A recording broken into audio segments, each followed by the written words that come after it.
Hello, everyone, and welcome to Canadians with Disabilities and Their Allies. My name is Brent Frain. I'm the host. The show is also known as PWD Allies Podcast. Check it out on your app store or wherever you find it best suited for you. Also on Spotify. It's also available there. Today's show is about housing. Housing is affordable to who? Well, the question is it affordable for people on low income, people with disabilities, seniors? You name it. That's a hot topic across Canada is the affordability for housing, the lack of housing and affordability. Is it based on your income? Is it based on your household? As an individual, I don't know. So today's topic is all about housing, and we're going to dive into it and get some of the panelists all their views on housing and how we should make housing affordable. Yeah, and one of the key questions I wanted to focus on today, it's going to be a quick show today. So one of the questions I really wanted to focus on is affordable housing available to all people with disabilities? And if not, why not? Exactly. That should be our really key question today. If affordable housing is not available to all PWD, then why not? And let's really dive deep on that one particular question. Yeah, because a lot of PWD live in market housing. They pay high market housing rents, and the subsidized housing is just not available for PWD. And if it is, there's at least a 20-year plus waiting list to get into it.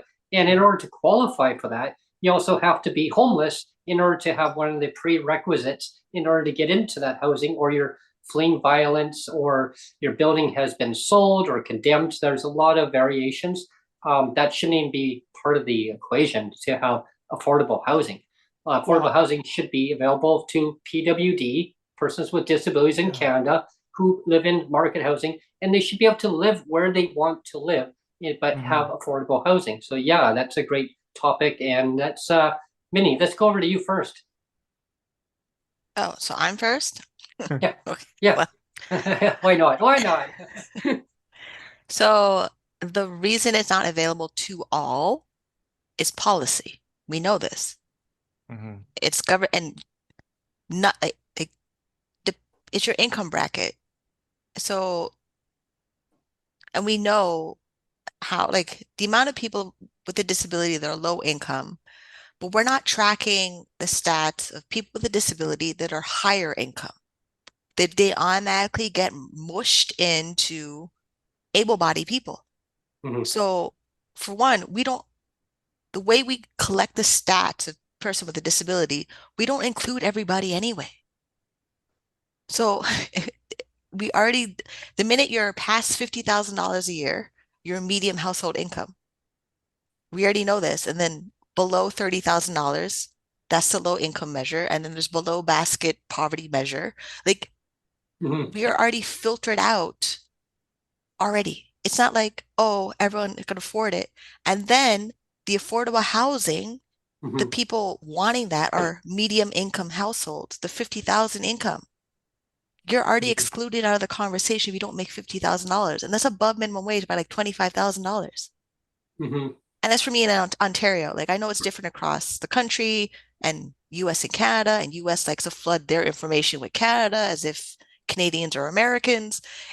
It's but it's policy. It's directly policy. Like the way that Doug Ford is saying minimum wage would be $17.20 an hour come October.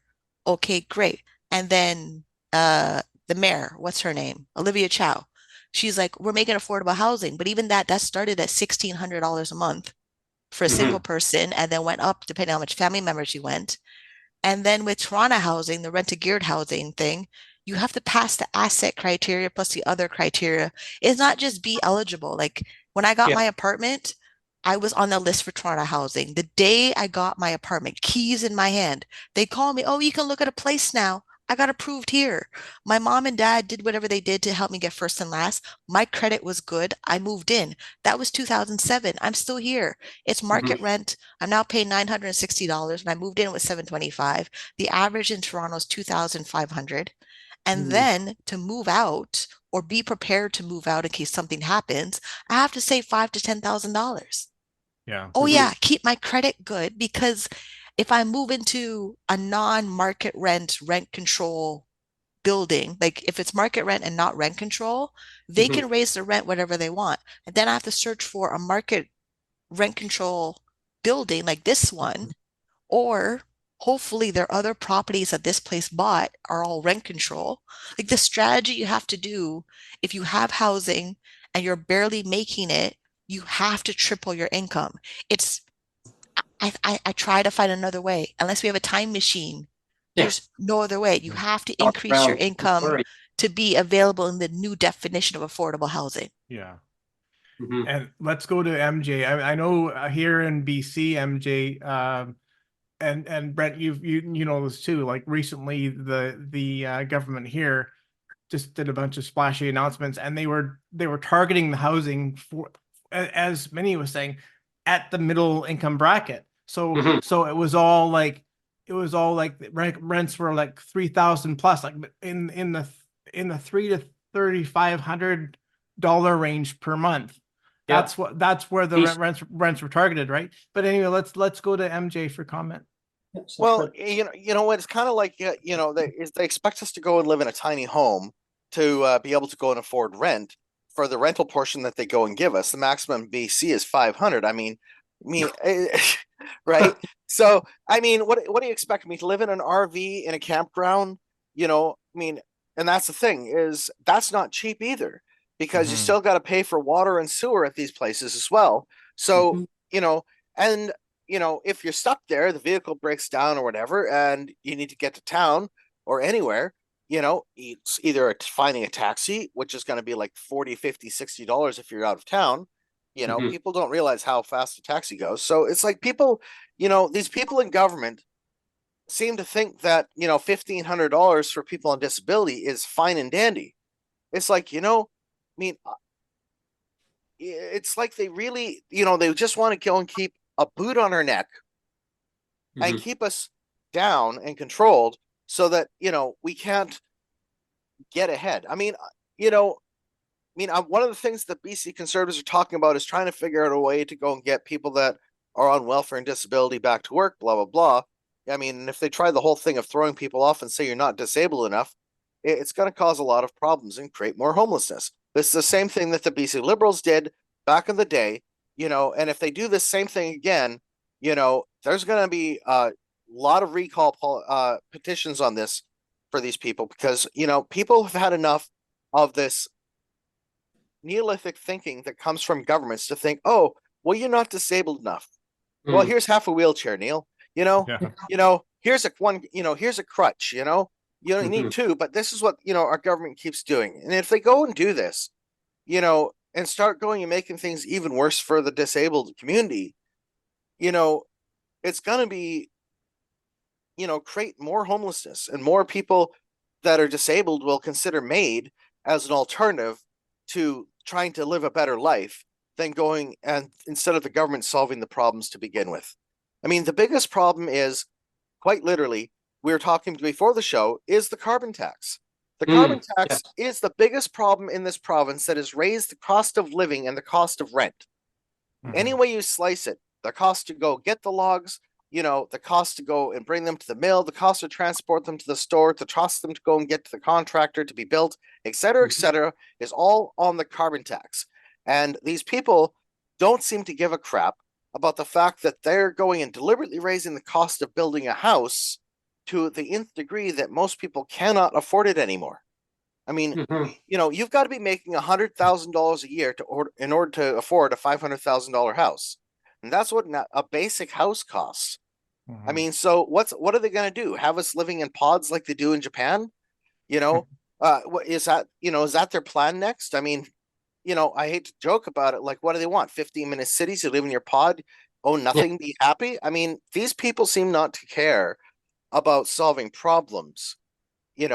Instead, they look through the eyes of ignorance and say, oh, this is, we're doing this, our part for this or that. No. The biggest solution for the government, in my opinion, is for them, as Thomas Paine said, lead, follow, or get out of the way. And if you want to be a leader, they need to learn to get the hell out of the way. Yeah. I was going to say we can all live in a Big Brother house, and have a reality show. just have a bunch of like disabled people in a Big Brother house. That'd be fun. Right. It'd be called geriatric house. There we go. There you go. Yeah. Yeah. But and here's the other issue too, is when the developers are actually building whatever it may be, townhouses, traditional apartment buildings, luxury apartment buildings, like condo type apartment buildings, they can't afford to live. Meaning the developers. And I remember where I was living, where Sonia and I were living in the Lower Mainland there, Neil. And we watched the building getting built right from scratch. And there was there was 4 houses in that area. They tore them all out. And I mean, they need to get, kind of modernized anyway, the area. I mean, over time, and I get it. I mean, places do need to get, kind of reconditioned or whatever. But the building has to be affordable. Now, we watched the building getting built, and I thought, wouldn't that be nice to actually live there? And I thought, wow, they had security around there while the stuff was getting built. And we were talking to the security department, and the guy goes, well, I don't know what the cost is going to be. The developers would have a better idea once it's actually built, because the building material costs a lot of money. So I got talking to the actual developers, and basically the moral of the story is, well, we can't afford to live there. I mean, we build it, we can't afford to live there, and we make good money from our employer. We're just contractors. We're a developer. I said, okay, so you don't own it. No, we build it, and now the big corporation is going to bid on it. There's a bunch of them that will bid, and whoever gets that bid will own the actual property.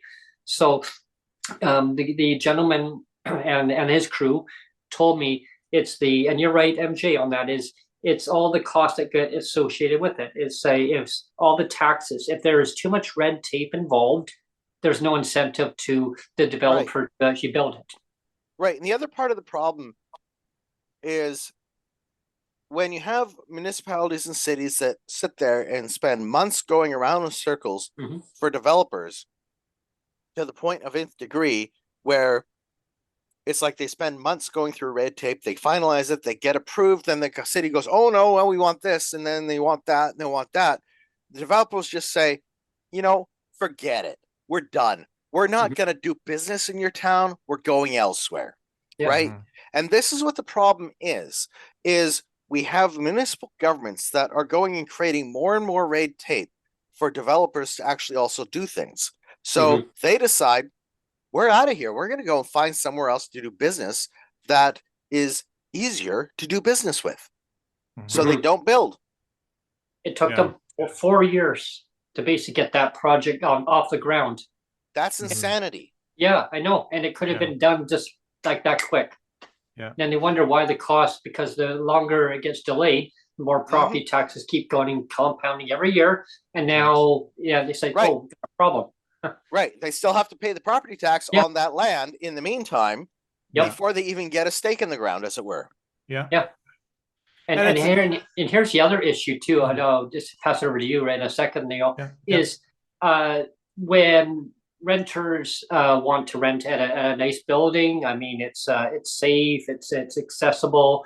and they think it's affordable. So the person goes, a PWD client, says to the government, hey, here's a form. You have to now prove that you're going to be renting at that address, which needs to be abolished. I mean, that's just so ancient, but Yeah. yeah. But anyway, so yeah, we've run against this problem, and I talked on many podcasts about the story on that one, which I will just give a quick recap and overview of it so that people kind of understand what I'm saying here is there are certain corporate landlords out there, okay? And maybe the viewers that are watching this live right now or listening to a podcast later on, maybe you've been through a similar situation. And if you have, okay, so I'll tell you the story, and then you can then reach out to your local MLA or your MPP or MP anywhere in the country and reach out and tell them, like, expose the problem, saying, this is what's going on. Yes, I've gone through this too. We need to get on top of this. So here's the scenario. So you go to you see a potential place that you want to go and rent to. Hey, I've got $500 from the government for shelter. I mean, really? Like, okay. So the landlord says, well, I don't want you using all your support portion to pay rent. What are you going to live on? Well, as long as I can pay my rent. Okay, well, we have a criteria here. Oh, okay, well, I can pay my rent. My landlord says I pay my rent. Well, yeah, it's all good. However, you need to be making no less than $4,000 a month for us to rent to you here. Like, what?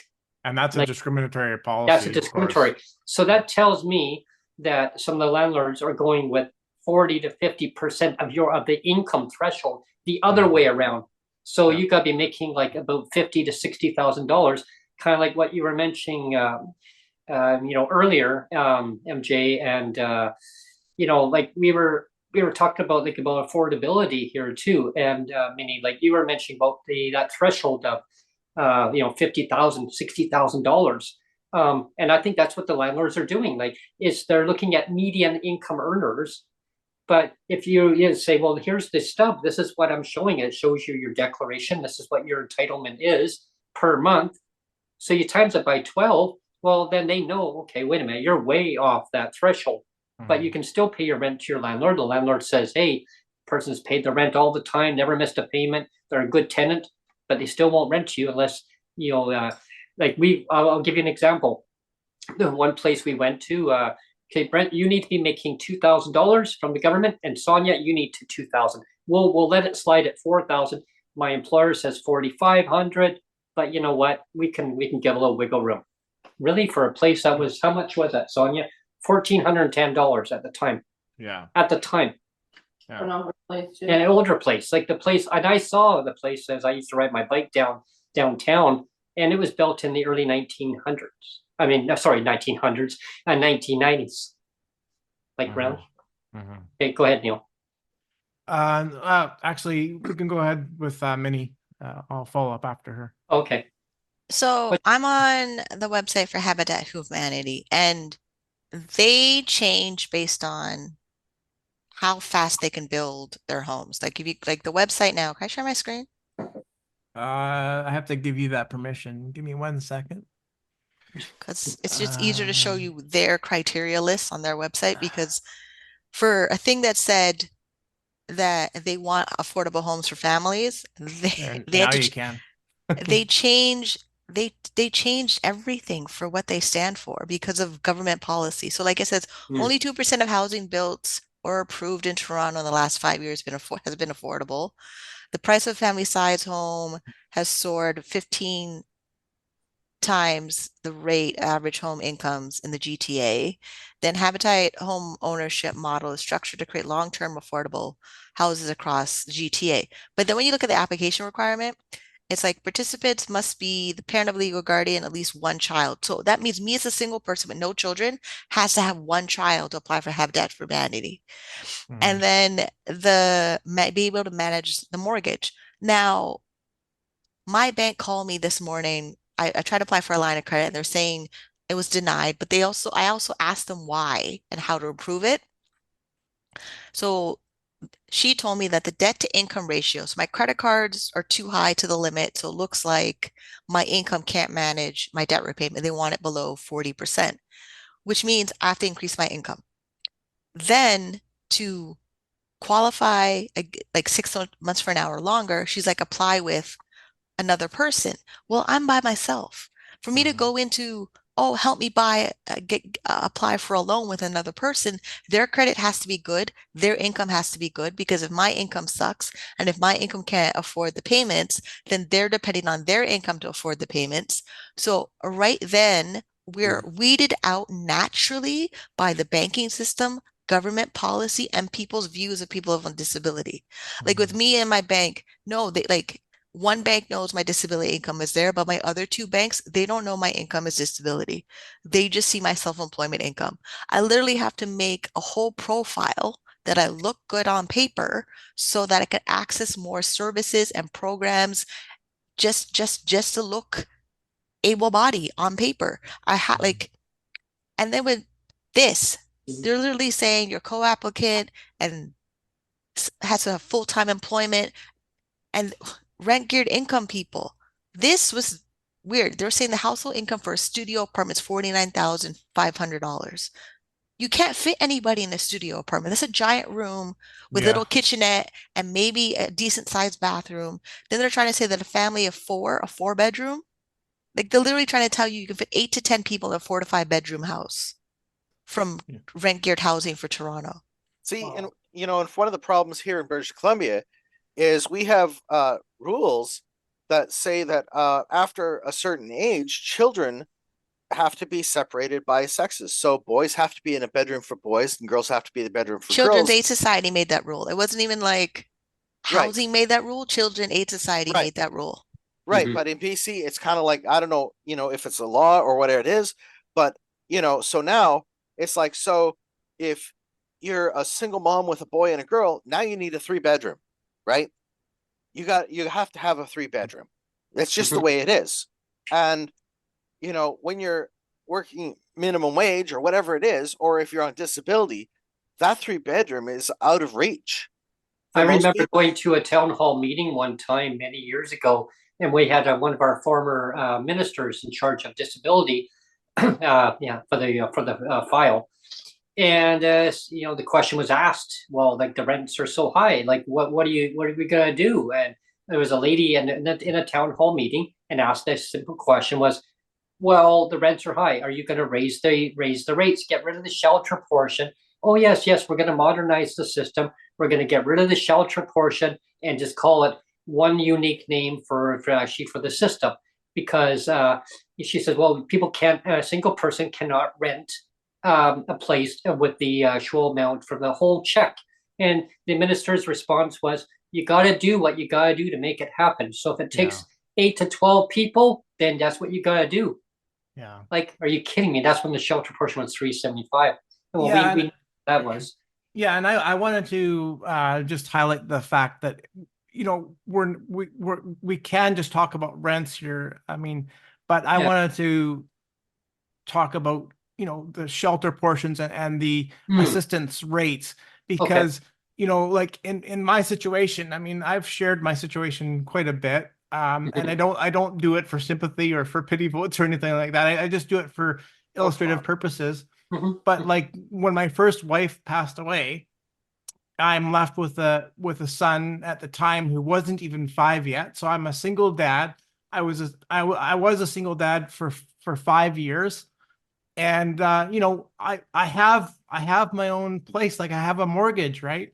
And I mean, I was lucky enough to be able to afford the place. Like I was able to buy a place when I had money. I had quite a few years where I had good money, and there was quite a few years where my wife had good money too. So we were lucky enough to be able to afford to buy this place, right? But lo and behold, my wife passes away, and the social assistance system, the way it is, with me as a single dad now with a 5-year-old son, not even, claws back my survivor's pension and says, oh, well, meanwhile, I have to be able to afford I have to be able to still afford my mortgage. And, I've been I've been fighting tooth and nail for over 10 years now to keep my place. And I mean, luckily I just have, I've been able to like borrow, basically I've created the bank was able to give me like basically a line of credit so I can still afford this place, but I'm barely hanging on. And it's like the government has it. I mean, they want me out of my place. Like that's what it feels like for the last 10 years. The provincial government here in BC has wanted me out of my place. They're like, we want to kick this guy out of his place. We want to kick a single dad and his 5-year-old son out. And it's like, why can't you have policy where you're supporting people Home in ownership. Yeah. yeah, well, they need to have policies where they're supporting parents that are at a higher risk. Like, like I'm not just a disabled person anymore. I'm a disabled person who's a parent who just lost another parent and another source of income, and I still have to be able to afford my mortgage. And everybody that can say, well, crocodile tears for you, Neil, because at least you have your place. You can sell it. Well, I could, but then if I sell it, then what? Yeah. Or you're going to rent for that for the Right, and then you rent for $2,000 a month, and in about a year and a Yeah. half, all the income Yeah. that that sold the place for is gone in rent.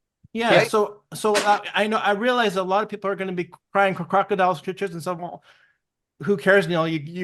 You're lucky enough to have a place. And that's true. I do consider myself lucky, but I just wish government policy would acknowledge the fact that not only now am I a disabled person, I'm a disabled person who's a parent. I'm a single dad because my son lost another parent, so I've got one source of income, and I'm trying to still pay that mortgage.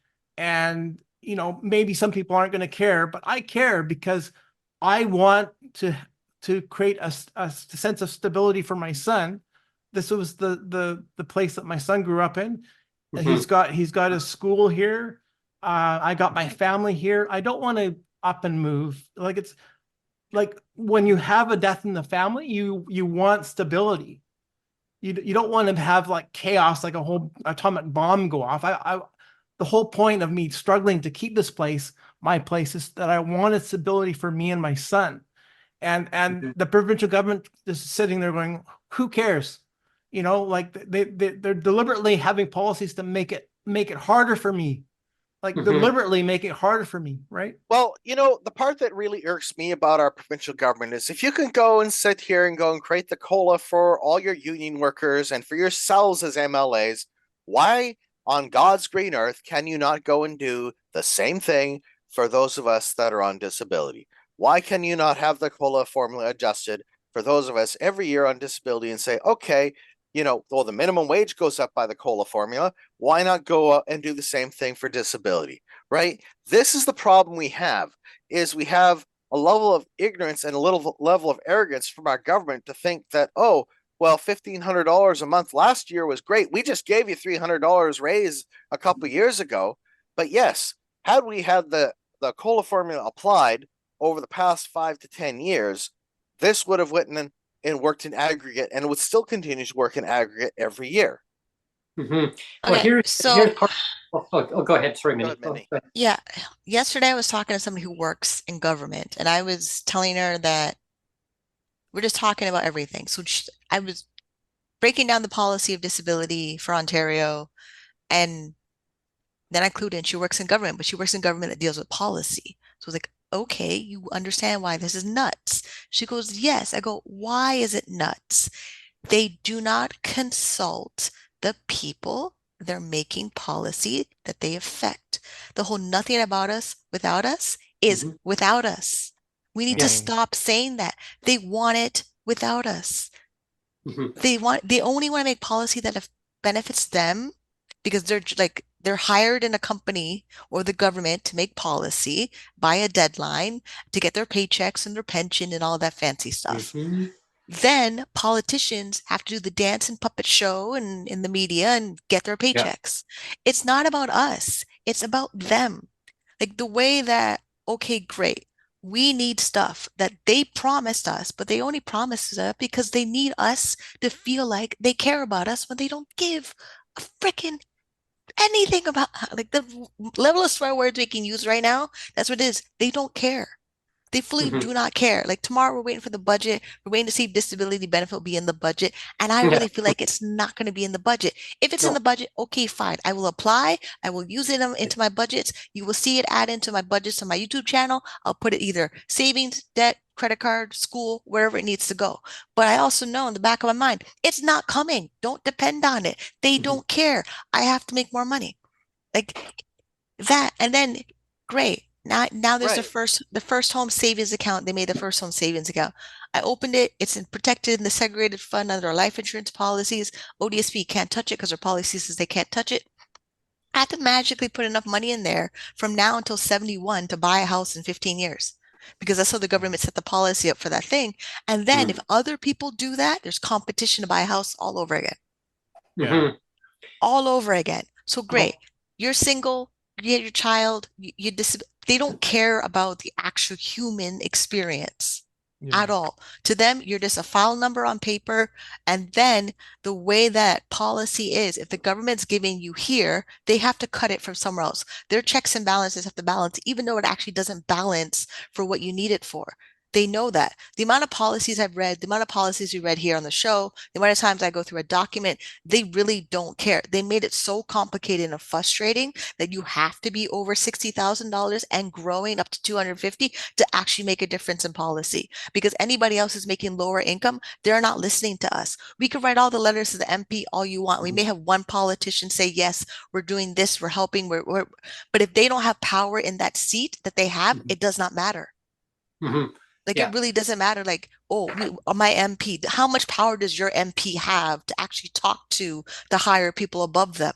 Because at this point, me writing letters to the people is just wasting my energy, wasting muscle and thing I don't need to do for a letter that's going to be read 2 times. They'll clap, all good, they'll clap, or the other opposition will boo. Like it's a friggin' nut. It's high school. It's Mhm. straight up high school where they're hoping these people give a damn and they don't care.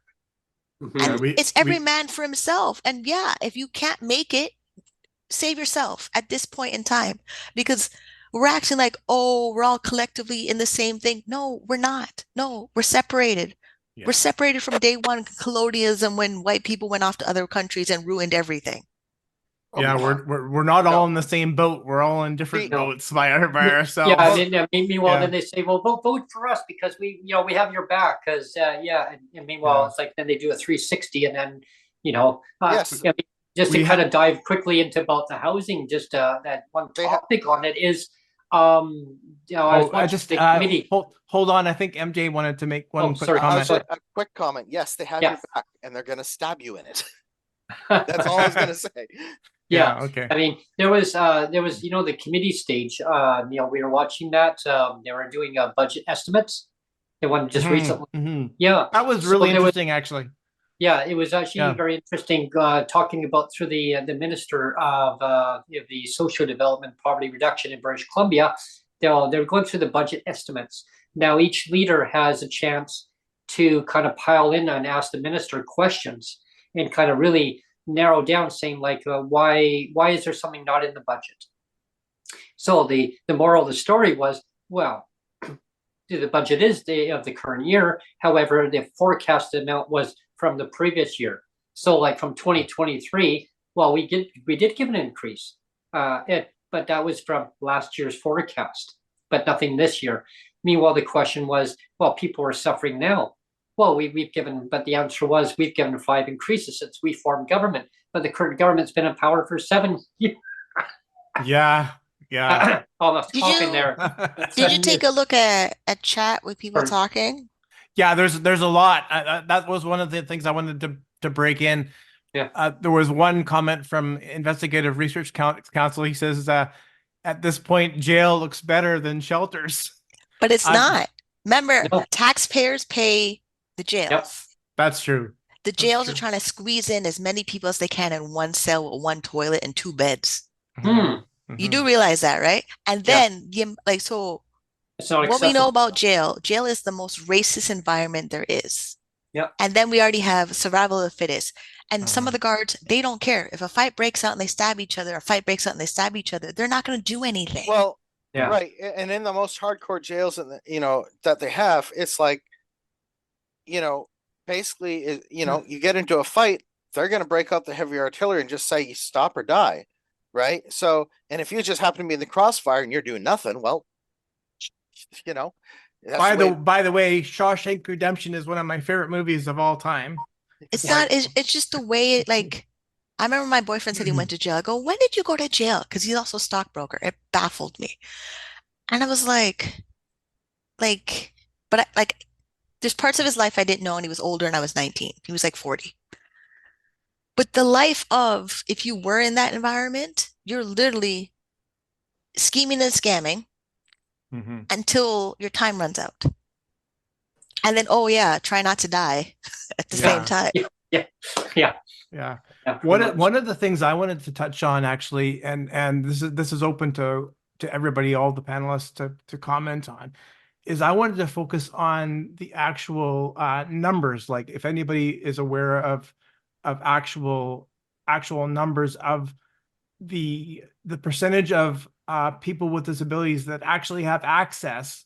And we've made this point before, but the percentage of people with disabilities that actually have access to affordable housing or RGI units or that kind of thing, because some of the numbers that I've seen, the government put out, they'll put the highest number that I've ever seen posted from the government is around 25%.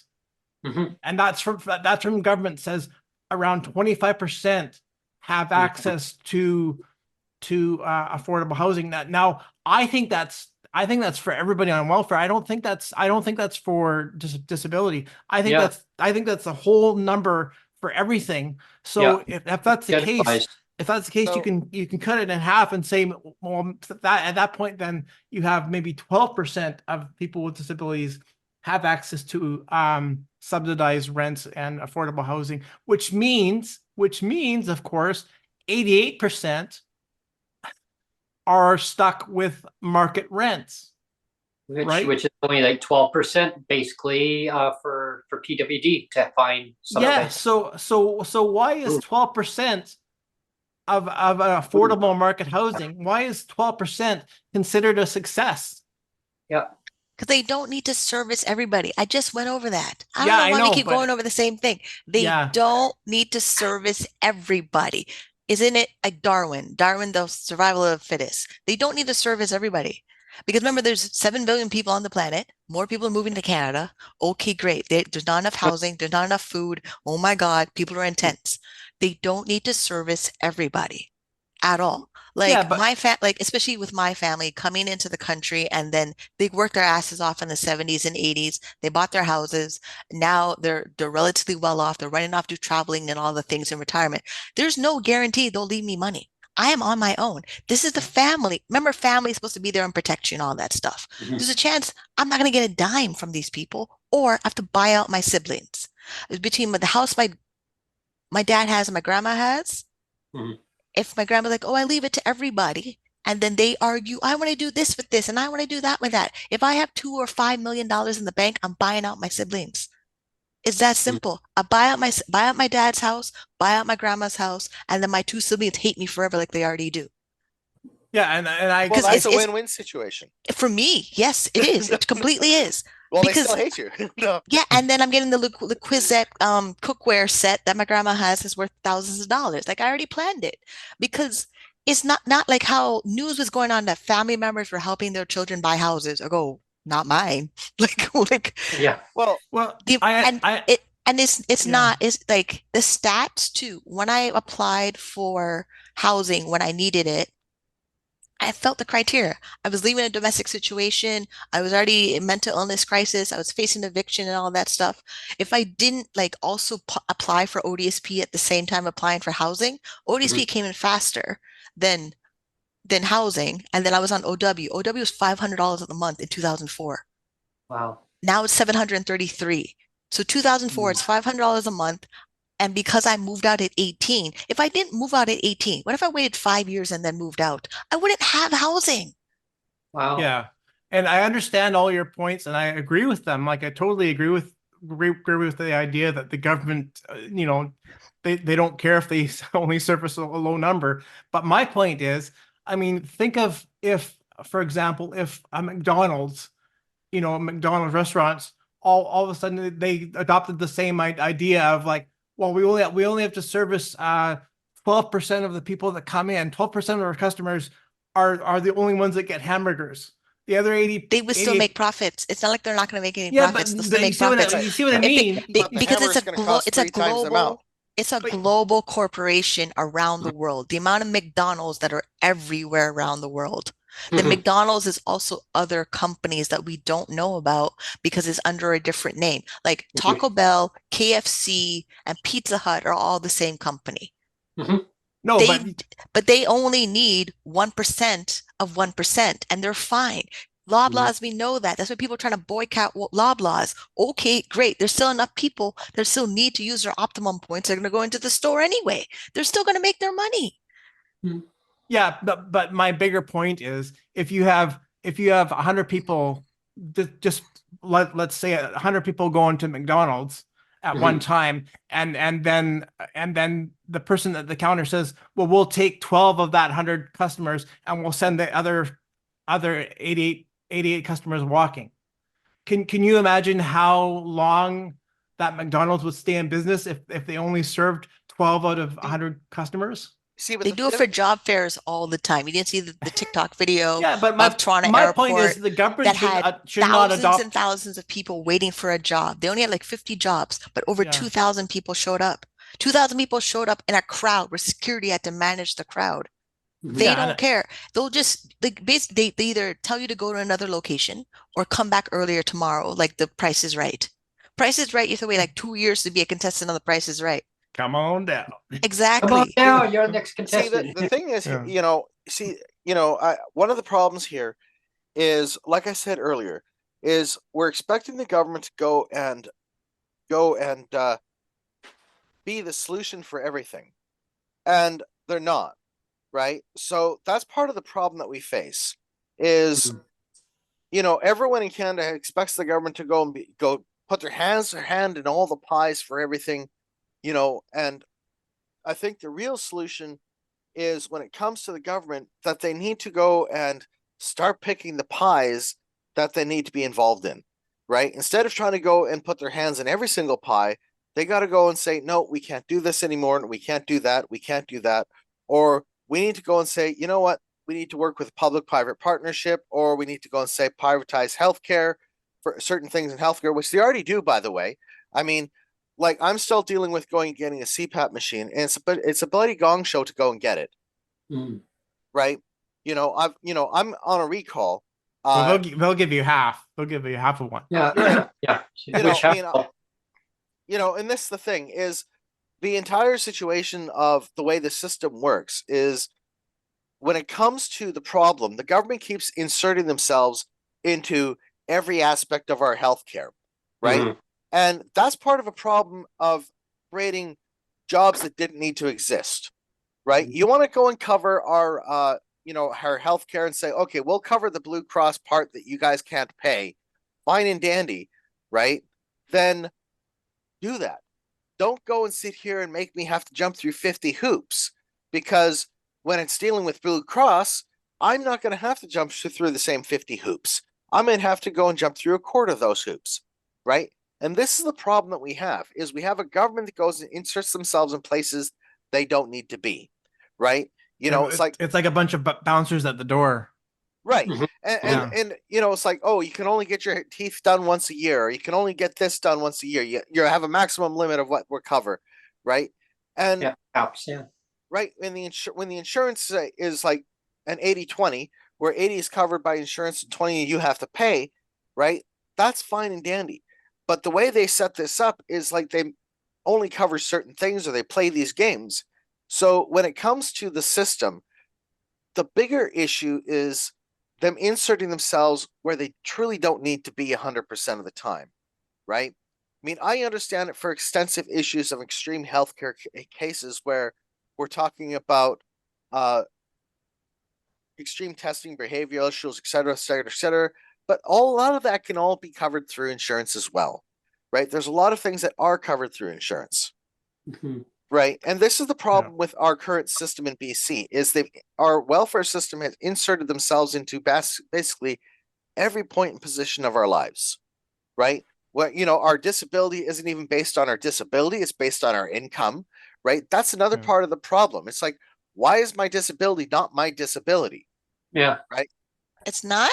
Like, I thought Oh. it is in Ontario. Ontario, it's No, if I had a wife and kids and she makes 40 grand, I become her dependent.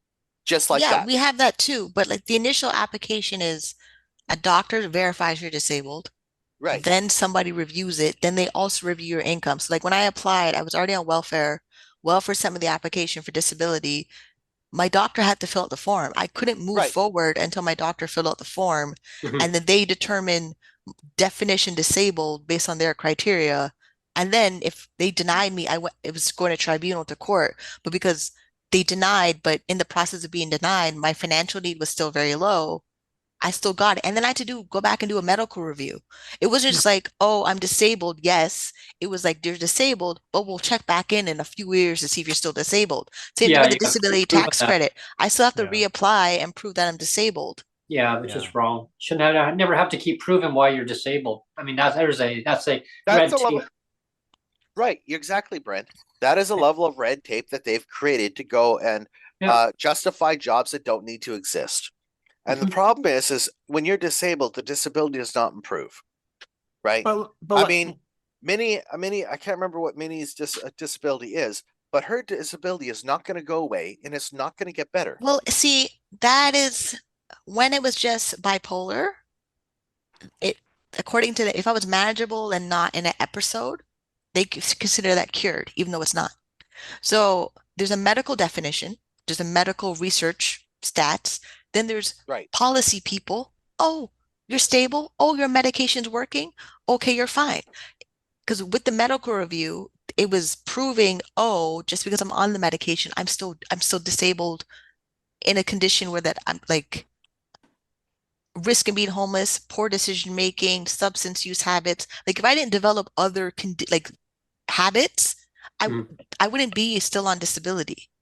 And then because the other conditions showed up that are permanently like my spine being curved, that's never going to change unless there's some magical science that can change my spine to a normal position and not affect the rest of my body at the same time. And we already know they can't. Like as much as surgeons are great, they still can't. They can't change bone. Bone is abracadabra. Poof. Spinal bifida, I believe and that, called, but can't be 2017, there was a window where they were like, hey, we can determine in 3 months you're no longer disabled according to our definition and kick me off. It was my doctor had to write the letter and the supplemental documents in a way that they did not kick me off. It wasn't, and same thing with the disability tax credit. I got denied first.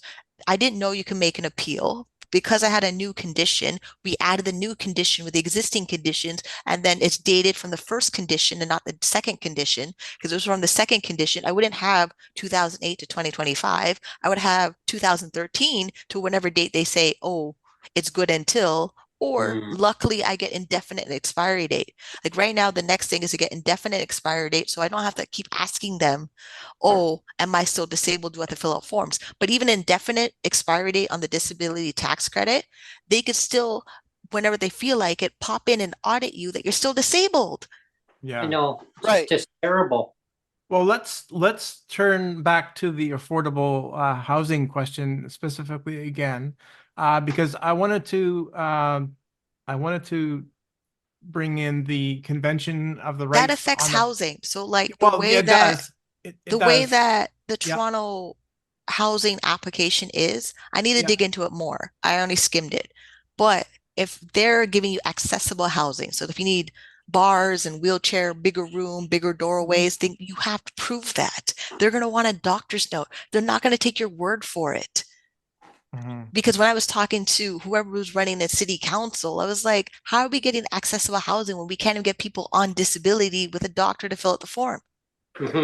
Because they're not going to just, oh, we're helping disabled people. They need to know who is disabled. And the only way they do that is by getting a professional healthcare provider to say, yes, you're disabled according to the giant book of DSM 5 or 6 or 22 it's on. I don't know what it is anymore. And then all the other conditions. Like there's certain conditions they know no matter what you do, you're like intellectual, developmental, cerebral palsy, there's a category they know it's always disabled, never going to improve. Then there's episodic, invisible disabilities like PTSD, multiple sclerosis, autoimmune disease.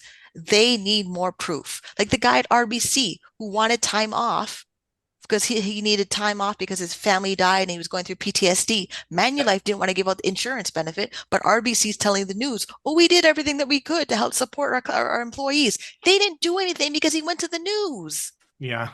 First. I just rather than want talk to the actual person about lived experience. What are they going through? But no, we need to have the higher up ones to tell them that. Well, because we all know, I just wanted to get back to the Convention on the Rights of the Persons with Disabilities. CRPD. We all know that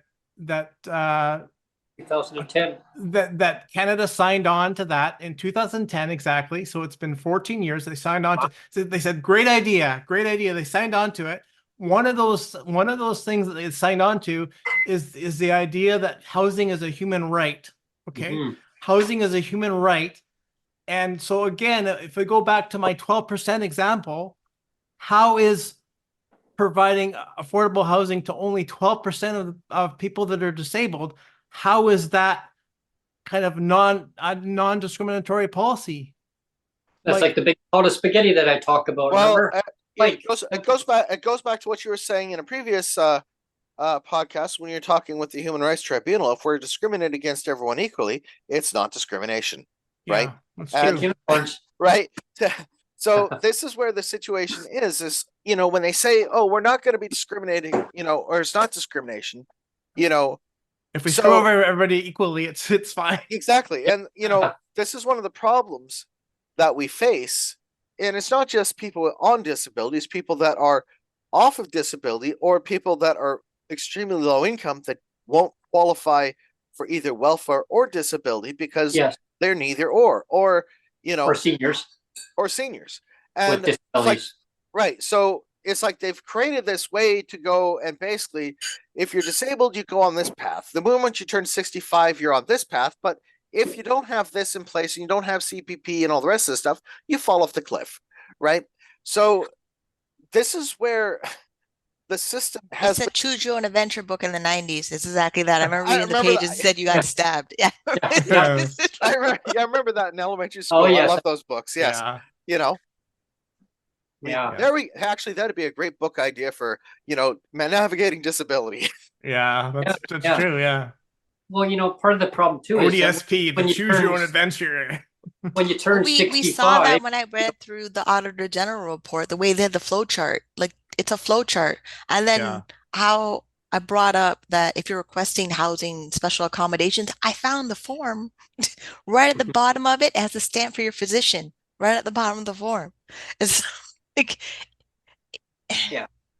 there's just, it's healthcare, housing, disability, all connected because they make you prove you're disabled and only let a doctor or a healthcare provider prove you're disabled, which means you can never fully advocate for yourself unless you have a full system in place, which is your doctors that actually believe you. Then you get a lawyer who believes they can fight for your case. And then you're going through the system armed and ready to go to fight the damn Minotaur in the maze. I hate how it's like that, but that's it is. Because it was the only way I could deal with the things that we're dealing with. And you have to make more money to not deal with it. The more money you're making, you can just hire somebody to make it go away. And time again, they're proving that to us. And this is one of the reasons why, when I started to look at all these variations of GLBI, UBI, and all the rest of these different versions, I was like, okay, all these ideas have a lot of great points, but you know, to me, it's like I'm one of these people. It's like if we just give people the freedom to be able to move forward, you know, I mean, the biggest problem is like, home ownership.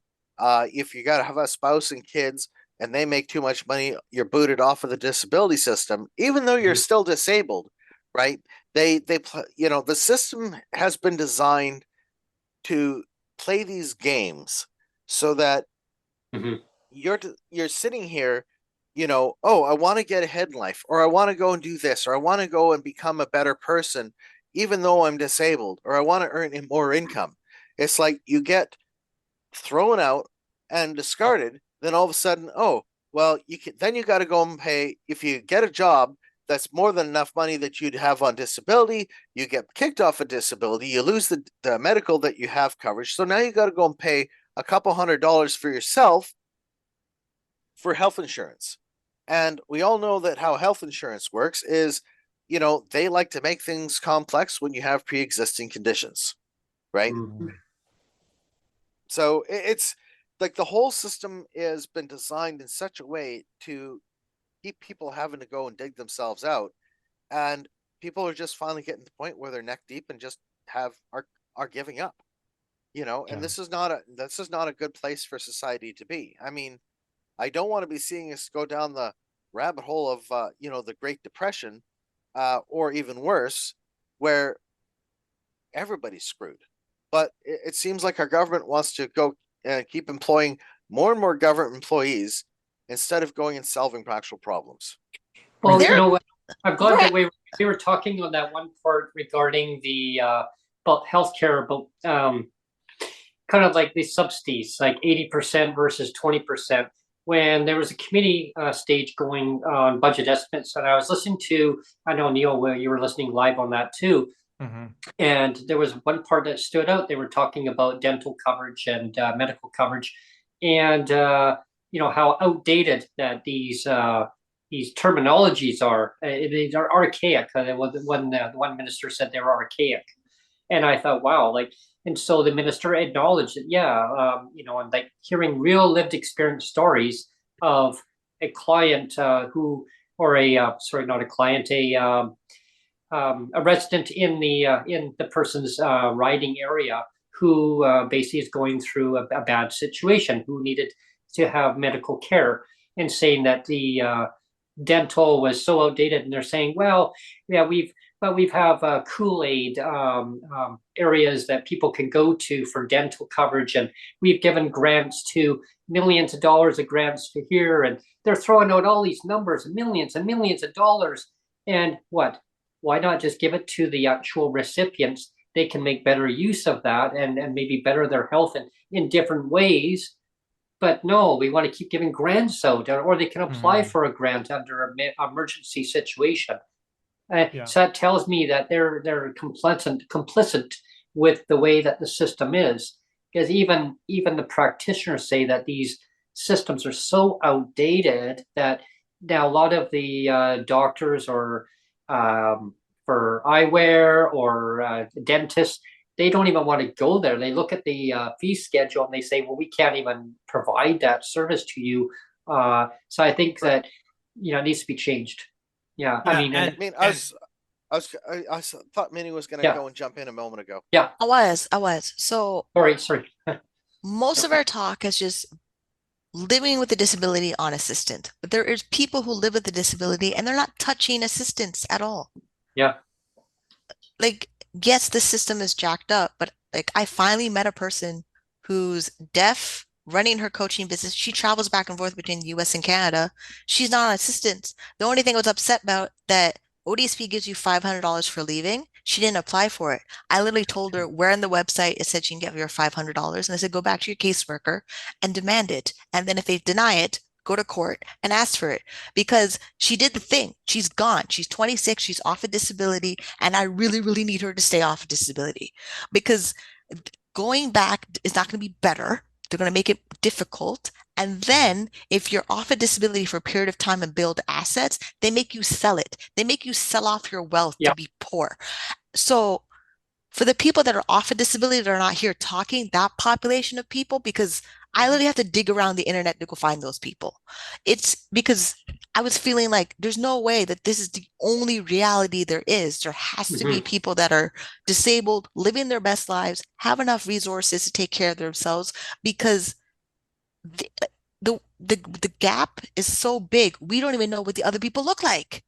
Yeah. There's a huge disparity. I have and have Right. not. Like, yeah. Yeah, well, exactly. So it's like even though you're disabled, you end up having to go and become poor.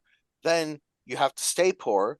Then you have to go and, in some But cases, it's staying poor in exchange to access the basic breadcrumb benefits they give you. Like, right. I searched out private health insurance that cover pre-existing conditions.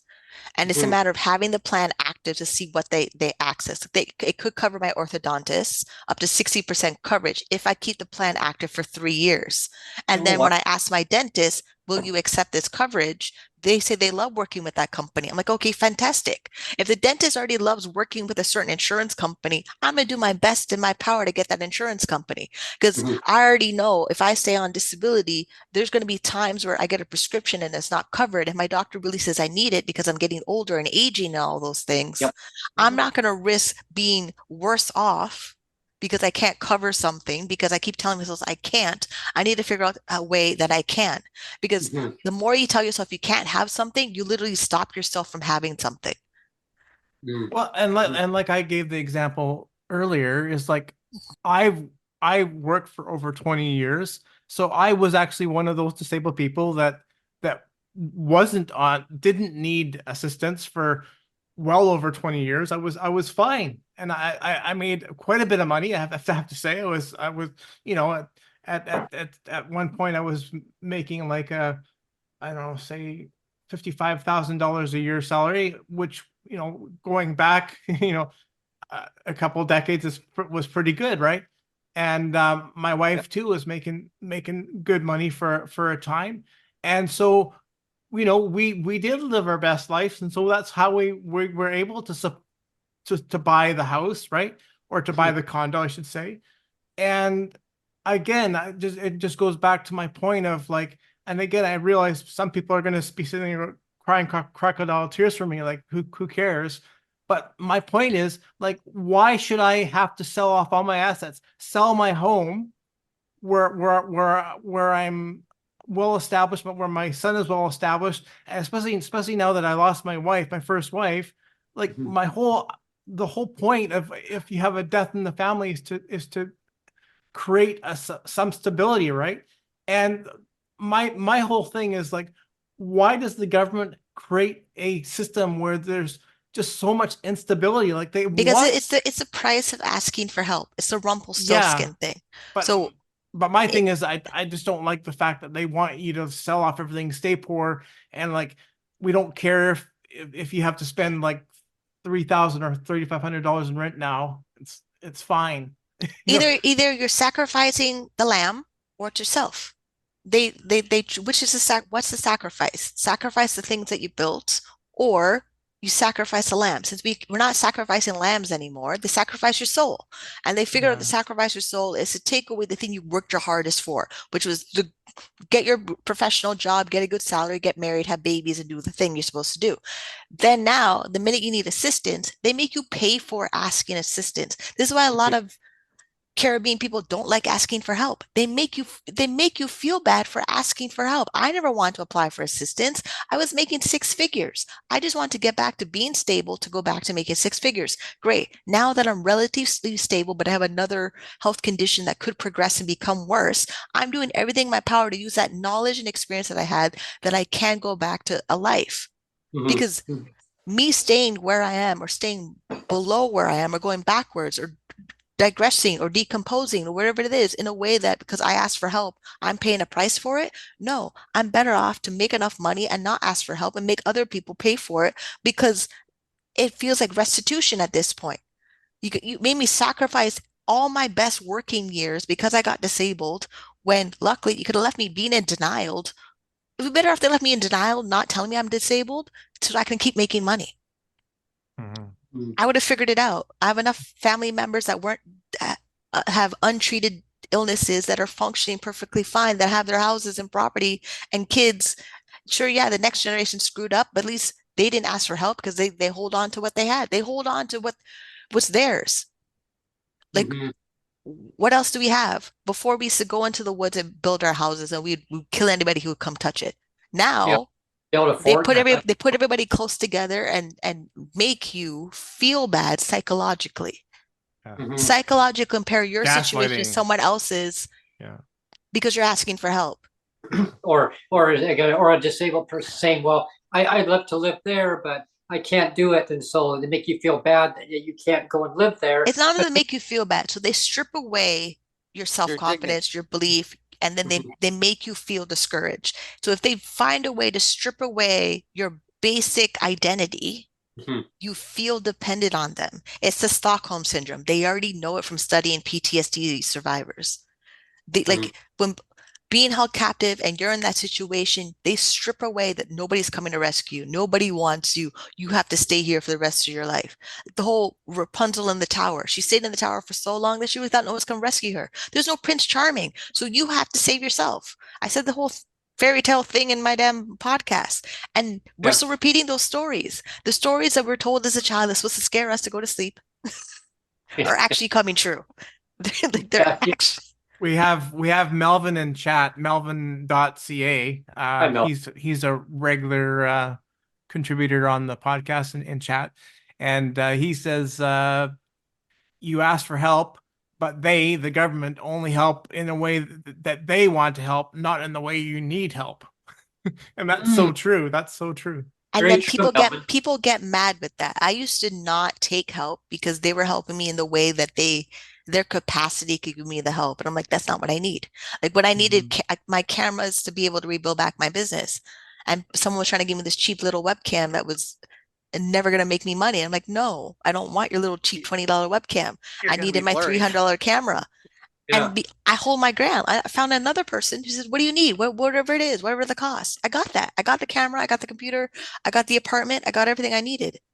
What's Even wrong now, with five frames per second? It's does it fine. make, we already know, we're like, Brent's there with his AI tracking camera every 5 seconds is following him. There's a reason that makes more money. There's a reason Zoom makes more money. There's a reason that like it's it's a business to be competitive in employment. If you're not going to maintain to be competitive, you end up losing.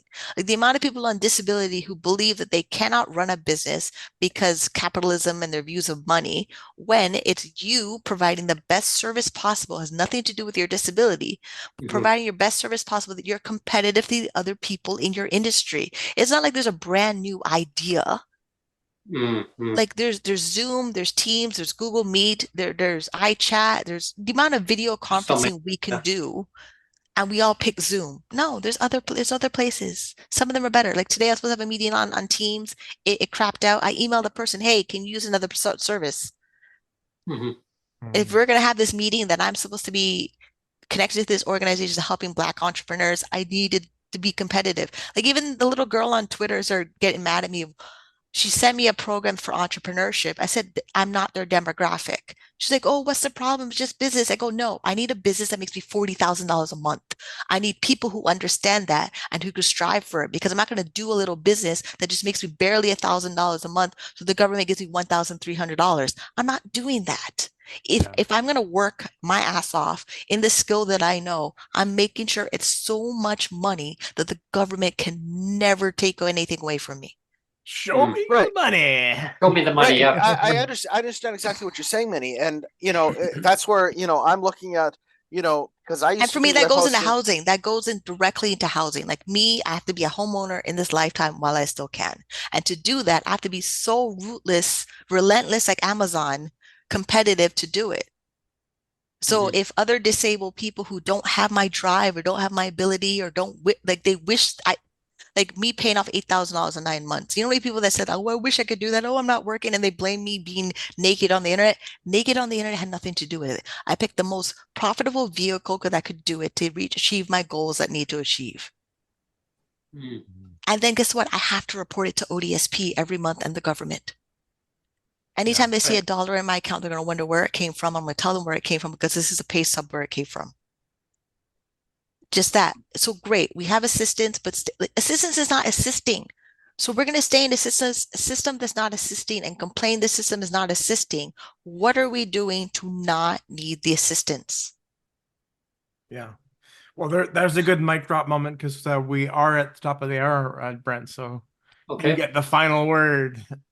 Yeah. Well, the scenario where, as we know, tomorrow, the 15th of April, 2024, is the federal budget. But 16th tomorrow. It's 16th. Wow. Okay. Yeah. 16th. Wow. We're already on the 15th. One day behind here. Time machine, go forward, fast forward, Brent. So the federal budget, as we know, the Canada Disability Benefit, I think that it's only going to go to certain people at first, and then the government's going to say there's more to do, all magic words, whatever they want to do to throw it out there, and then it'll get delayed until next year, and then we're going to have a federal election, and we and then we have to hope. I still like the idea, MJ, about the your idea. I mean, or any similar ideas that we have a guaranteed income that people are going to have, because all this patchwork is in place right now is not working, because the provincial governments, like in BC, just for instance, and I'm not picking on BC, everyone. I mean, people listening to this, but sure, why not? I mean, the government's saying, oh, the Fed's going to do it. We don't have to do anything. We're just going to wait and see what's in the budget. Well, I can tell you what's going to be. I mean, I don't have a crystal ball, but I'm going to say there's going to be a little bit. There's a little bit for you, but don't worry. Later on, we're going to give it to everybody that qualifies, but you now have to qualify for it. But in the meantime, people have to suffer. Right, and this is why when I'm taking a look at the idea of my program, and the idea is it's an opt-in, opt-out program. You opt into this program, you opt out of those programs. And basically it's saying goodbye to the provincial nonsense. Here you go, here's X amount of money.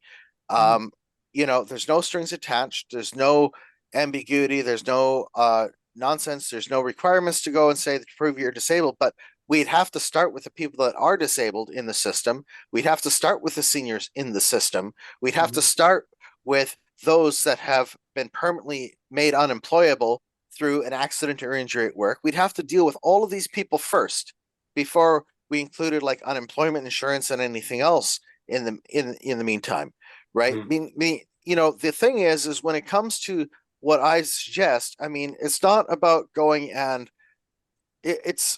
I look at this as the best worst solution to the current situation that is not going to make everybody happy, right? And this is the problem that we have here is everyone wants to go and have the government make everyone happy, and that's not how government works, Exactly. Right? And I'm looking at the problem from all perspectives and realizing we can't solve all the problems, but what we can do is stop going and making people's lives worse, right? And that seems to be something that the government is not actually interested in doing either. See, that's why we need to have a foundation, a level playing field, so that like like your version of the like a basic income type of deal, where because housing is a human right. It's supposed to be anyway, but unfortunately some can have it, some may not. You can't afford it. Well, they say right now they're only making 12% happy. To steal MJ's thing, you're making 12% happy. It's saying, well, sorry for your bad luck. This is all we're going to give you for housing. I mean, you choose to live in the market sector. Well, we can give you stuff in the private sector. I mean, under our umbrella, but you can only be in the area that we are building the housing. But I don't want to move there. Well, then sorry about that. You can keep paying market rent. I mean, I talked to my landlord, and my landlord said, hey, a disabled person should be able to live where they want to live, not where the government tells them to live, Brent. I mean, it's not rocket science. I mean, this is coming from my landlord. And I said, okay, so what's your view about rent RGI based on the individual, not the household?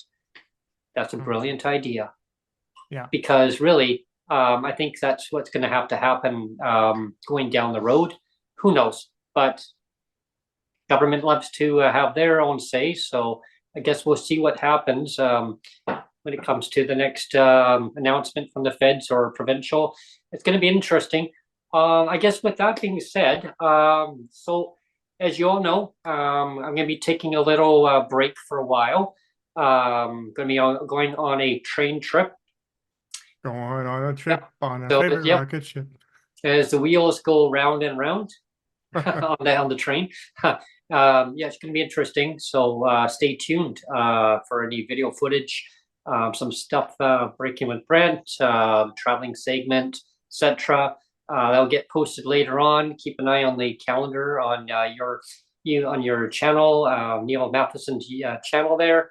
Yeah, And so the content for the next 3 weeks or so is going to be very different. There's going to be no podcast. It's not that we're getting rid of the podcast. It's just going on pause, but there's still going to be lots of other content. So we really, well, I'm speaking for myself. Like I really love the people that have subscribed and we, I hope that people that have subscribed like all the different content. Like I like that we have a good podcast, but I also like the fact that, I have involved my son and we have the food reviews and we have the gaming. Oh, I love those. I love those. All that stuff too, right? So there's all of your Breaking with Brent segments. So there's so much more stuff, right? So even though the podcast is going to go on pause, when you go on your trip, you're gonna give all your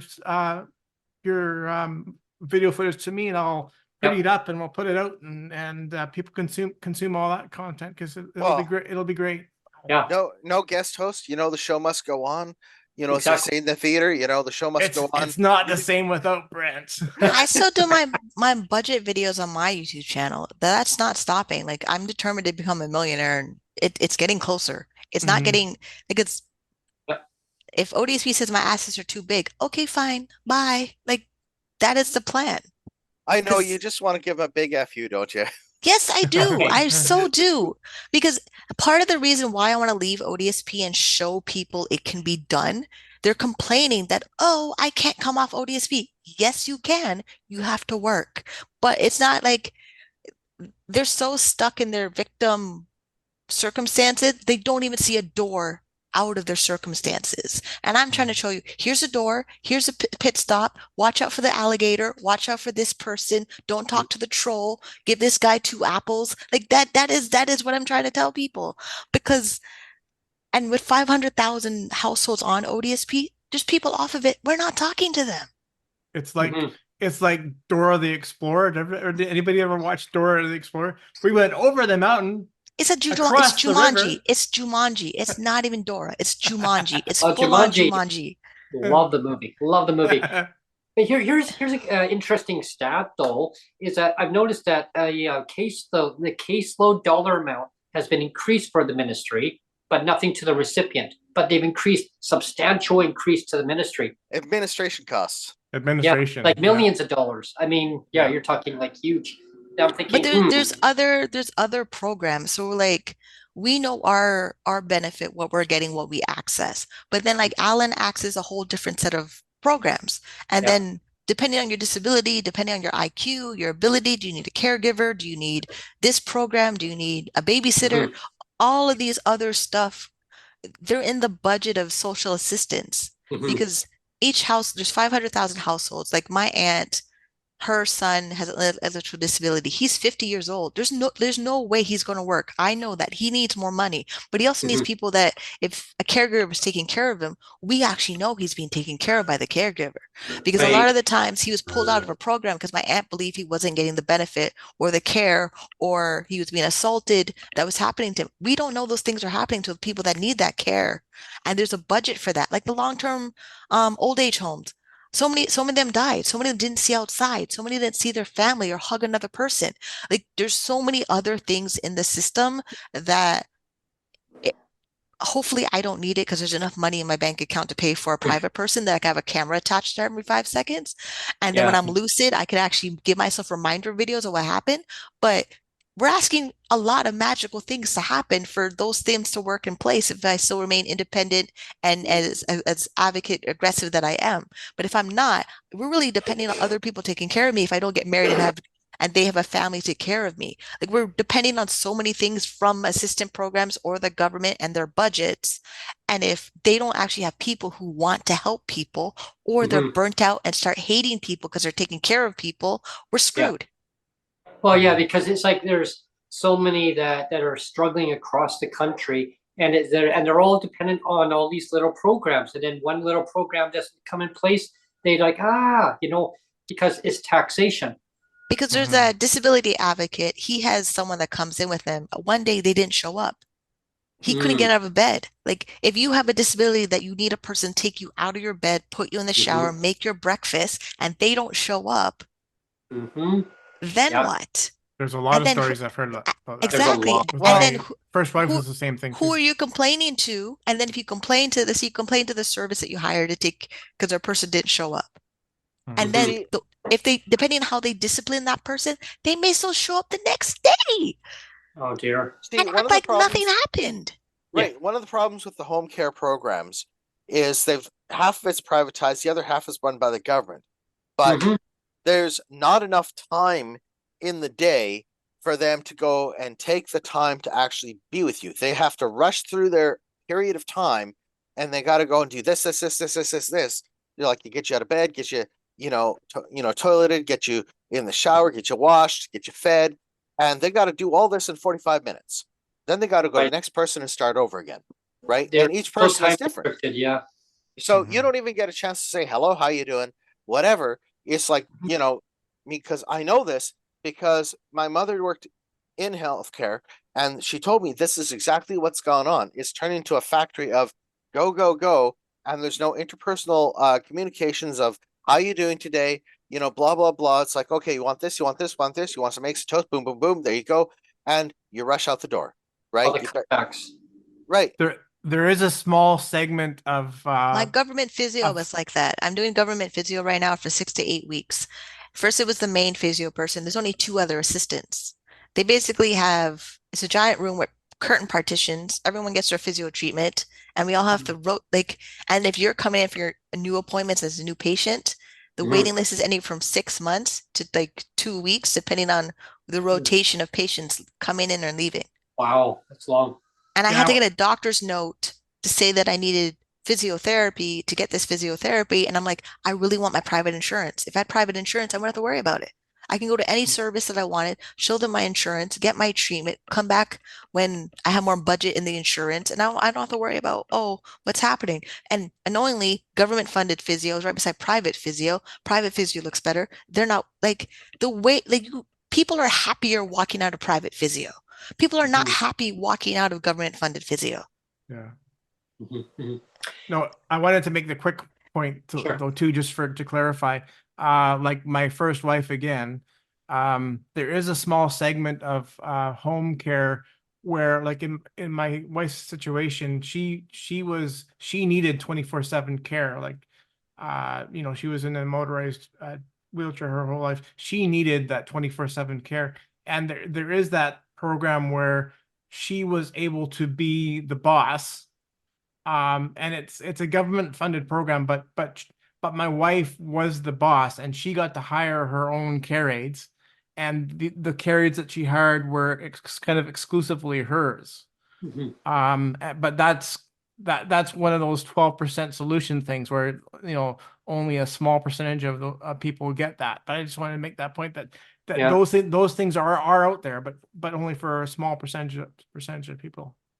Yeah. So I just want to before my any comments for the show, I want everyone just to stay tuned. Like just watch the calendar. And you'll see any updates that are coming up on the more of the Canadians with Disabilities and Their Allies podcast, also known as PWD Allies podcast.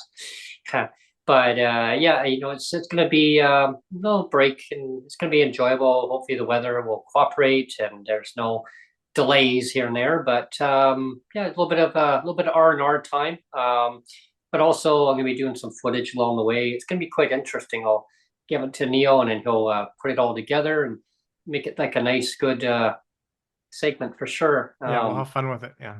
Oh yeah. But stay tuned, because I don't know when he'll be putting all the footage out. I might just gather all up and then throw it all at you.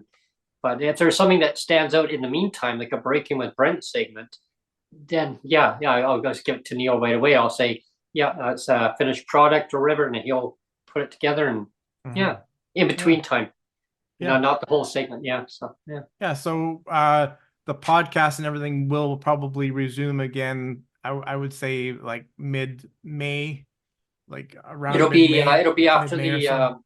yeah, it'll be definitely before mid-May. It'll be after the first week anyway. So yeah, definitely. Yeah.